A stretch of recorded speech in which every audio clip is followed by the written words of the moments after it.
Welcome back, everyone, to the deep dive. Yeah. We were looking through some of the stuff you sent us, and we were really struck by all the articles about women's health. So Yeah. we thought it would be a good idea to take a deeper dive into stress specifically.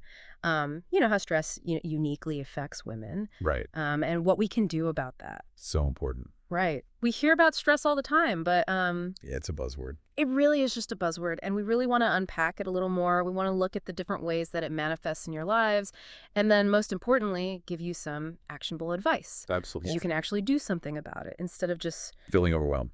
instead of just getting more stressed out about being stressed. Right. So, And for this, we looked at some amazing resources that you shared. Like Yeah. the Cleveland Clinic has some amazing information on women and Yeah. stress. yeah. And then we also looked at a piece on just personalized health support. Okay, cool. Yeah. So just starting from the beginning, what is stress? Well, at its core, stress is a natural response to any kind of demand or pressure that you're facing. Okay. So it's kind of like an inherent survival mechanism. So it's not all bad. No, it's not all bad. Okay. It actually has That's it. a double edge to it. So in small doses, it can actually be really good for you. Yeah. It can help you focus better, be more alert, and it can motivate you to reach your goals and perform well under pressure. But then sometimes it's too much. Exactly. And especially for women, this shift from, good stress to bad stress can happen almost without them realizing it. Oh, wow. Because there's this societal expectation on women to manage all these different roles and responsibilities. And so this creates a near constant state of underlying stress for a lot of women. Yeah. And a lot of women are so busy taking care of everybody else that their own stress kind of gets lost in the noise. Makes sense. You mentioned something earlier about how men and women experience stress differently. Is that Yes. true? Is that real? Yeah. So the American Psychological Association did a study in 2023 called Stress in America. And they found that on average, women actually report higher levels of stress than men. Higher overall. Yeah, higher overall. Okay. And it's not just the intensity of the stress, it's also how they experience it and what's contributing to it. Okay. So for instance, women in the study were more likely to say that they really wanted more emotional support Oh, interesting. than men. They also reported feeling more significantly impacted by financial worries. Yeah.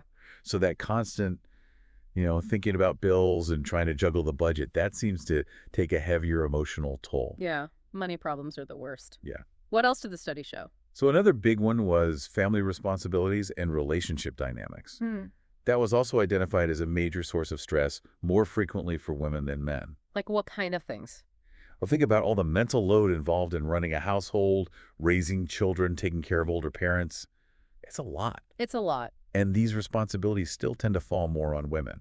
So researchers believe that all this is due to a combination of factors, Okay. some biological and some social. Okay. So biologically, women go through a lot of hormonal fluctuations throughout their life, Right. and this can influence how their bodies and minds react to stress. Yeah. Hormones are no joke. No, they're not. I can attest to that. Then you've got the social influences. Hmm. Do they have strong support networks? What are the expectations placed on women in their various roles? And even how society responds to women when they express stress Oh, that's interesting. compared to men. Yeah, like women are allowed to be more emotional or something? Yeah. Okay, that's a whole other topic. Yeah. Feeling supported can act as a buffer against stress, whereas feeling isolated or like you don't have anyone to talk to can make it way worse. Makes sense. So how does stress actually show up in women's lives? What are some signs and symptoms we can look for in ourselves or in, the women around us? Well, the signs can be really varied, which is why it's important to really have a good understanding of this. We can group them into physical, Yeah. emotional, mental, occupational, and even social. Wow. Okay. A lot of categories. Yeah. So physically, you might see, those classic tension headaches, Yeah. trouble sleeping, muscle tension, especially in the neck and shoulders, Yep. changes in appetite. You could eat more or you could eat less. Yeah. Skin problems. Yeah. Um, even turning to substances to cope. Oh, wow. Using drugs or alcohol. Yeah. Low energy digestive issues. Yeah. And then maybe even less interest in sex or things you used to enjoy. Okay. So that's all the physical stuff. What about emotional? How does it affect you emotionally? So emotionally, you might feel more anxious, Yeah. depressed, Mm-hmm. angry, or irritable, Yeah. just generally unhappy. Makes sense. You might feel overwhelmed, like you're not in control of your life. Yep. You might have mood swings, and you're just frustrated a lot. Oh, yeah, for sure. Yeah. I feel like I've been there. I think we all have at some point. What about mentally? Does it affect your brain? Oh, yeah, totally. Like how? Well, you might be more forgetful. Yeah. You might worry constantly. Mm-hmm. You can't make decisions, even simple ones. Right. You have a lot of negative self-talk. Okay. You can't focus. You're bored. You lose interest in things you used to love, Right. which thing can make you feel unmotivated, Yeah. empty. Yeah. And in some cases, if it gets really bad, Yeah. you can even start feeling unforgiving towards yourself and others. Oh, wow. Yeah, or just full of doubt, guilt, and despair. Okay, so it sounds like stress can really affect a lot of different areas of your life. Yeah. Because we've talked about physical, emotional, and mental. What about like in your work or in your social life? Yeah, so in a work context, stress can show up as feeling overloaded and burned out. Oh, yeah, burnout. That's a real thing. It is. Especially now It is. with everything going on. It is. Yeah. You might have tense relationships with your coworkers and just struggle to concentrate at work. Yeah. Socially, stress can lead to less intimacy in your relationships. Okay. You might feel isolated and lonely, Mm-hmm. and it can even contribute to problems in your family. Wow. So stress can literally touch every part of your life. Yeah, pretty much. Okay, so we talked about how it shows up. We talked about men and women and how they experience it differently. Yeah. Are there any other specific things that tend to cause stress more for women than men? Finances, health issues, and relationship troubles, those are universal stressors. Yeah. But caregiving responsibilities, that really seems to be a big one for women. In what way? Well, taking care of children, taking care of their aging parents, even just managing the household day to day. Yeah, it's a lot. All that falls disproportionately on women. It's true. So that contributes to their higher stress levels. Right. Yeah. And, women also tend to prioritize the needs of others sometimes over their own. It's true. It's like this ingrained nurturing instinct, Yeah. which is great, but it can lead to a lot of stress if you don't balance it with self-care. So you're saying that women need to take care of themselves too? Yeah. Okay. And also women often feel this pressure to be perfect in every role. It's Like superwoman. I know so many women like that. I do too. It's amazing and also very stressful. Very stressful. Okay, so then there's that pressure to be perfect, and then there's also the problem with saying no. Yes. Like a lot of women just don't want to say no. They want to please everyone. Yeah, they want to make everyone happy. And they're afraid to disappoint. Right. So they end up overcommitted and stressed out. Okay, so we've talked about how stress shows up, what causes it, and how it affects men and women differently. What happens if you're stressed out all the time? What happens when you're dealing with chronic stress? Well, chronic stress can have really serious consequences for your health, both physically and mentally. Oh no, that's scary. Yeah, it's not good. So physically, you're at a higher risk of getting really bad headaches like migraines. Oh yeah, those are the worst. They are. I wouldn't wish those on anyone. Yeah. Okay, so bad headaches. Bad headaches. What else? And it's bad for your heart, too. You're more likely to develop high blood pressure heart disease, and you're at a higher risk for a heart attack. Wow, okay. Yeah. It also messes with your digestion and can lead to things like irritable bowel syndrome or IBS. That gut-brain connection is so real. It really is. Hmm. And of course, chronic stress can also make mental health conditions worse. Like anxiety, depression, and panic attacks. Oh, yeah, of course. Right. And then on top of that, you might have chronic muscle tension and pain. Okay. Stress can contribute to weight gain. Right. It can even increase your risk of having a stroke. Oh my gosh. Yeah, and it weakens your immune system, which means you get sick more often, Oh no. and it takes you longer to recover. Okay, so this is sounding really bad. It can be, Yeah. but it's important to remember that managing stress can really help, Okay, good. especially if you work with your doctor to develop a plan. Okay, so there's hope. There is. Okay, that's good.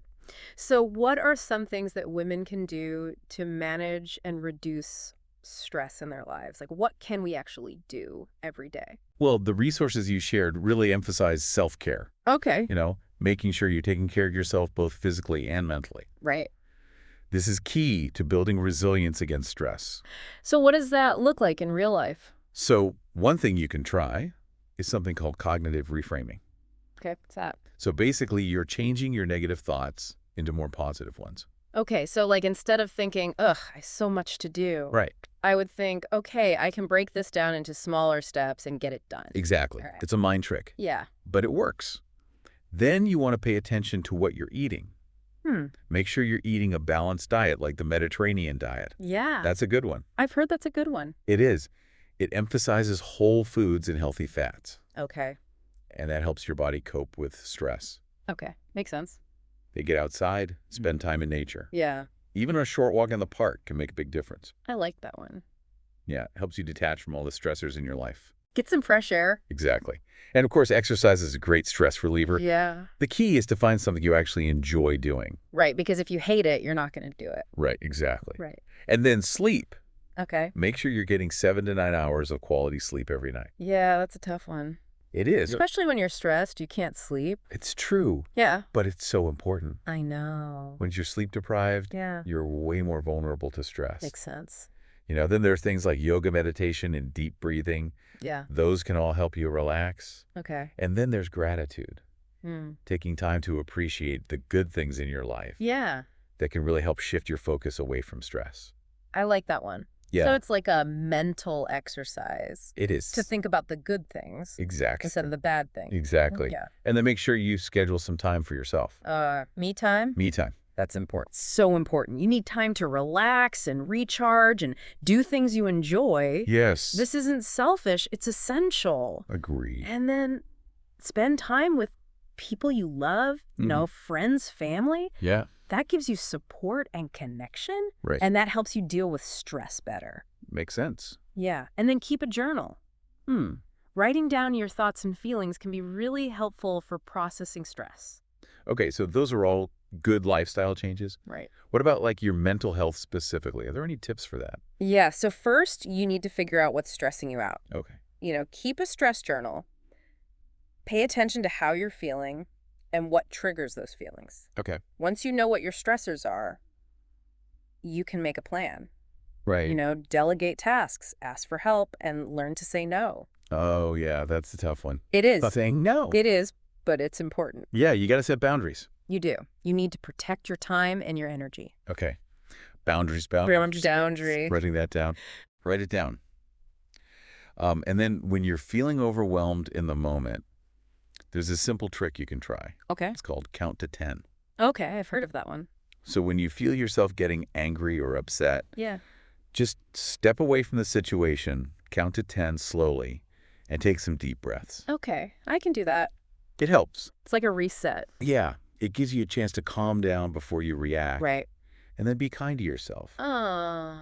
Yeah, practice self-compassion. Okay. Treat yourself with the same kindness and understanding that you would give a friend. That's good advice. Remember that saying about putting on your own oxygen mask first? Yeah. That applies to self-care too. You have to take care of yourself before you can take care of others. Exactly. Okay. And don't be afraid to reach out for support. Oh, yeah. Talk to your friends, your family. Yeah, Having people you can rely on can make a big difference. for sure. Yeah. And take breaks from social media Oh, yes. and all that digital stuff. It's a time suck. And it's stressful. It is. And then finally, if you're really struggling, don't hesitate to seek professional help. Yeah, Talk to your doctor. right. They can help you find a therapist or counselor who can give you personalized strategies for managing stress. Okay, good. So there's help out there. There is. Okay. And, while all these general strategies are great, it's important to remember that everyone's different. Right. What works for one person might not work for another. Yeah.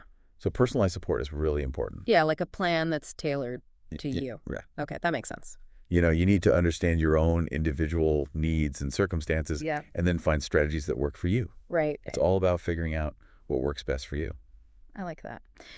So to wrap up this deep dive into stress, Yeah. we've learned about the unique ways that it affects women, what causes it, some things we can do about it. Right. So now I want you to think about one small thing you can do today to prioritize your well-being and start managing stress in your own life. Yeah, just one small step. One small step. Doesn't have to be a huge change. Right. It's a journey. It is Hey. one step at a time. Yeah. And remember, you're not alone in this. Right. Taking care of yourself is so important. It is. It's not selfish. It's necessary. It's essential. And we hope this deep dive has given you some good information and some encouragement to live a healthier, less stressful life. We hope so. Okay. Thanks for listening, everyone, and we'll see you next time. See you next time.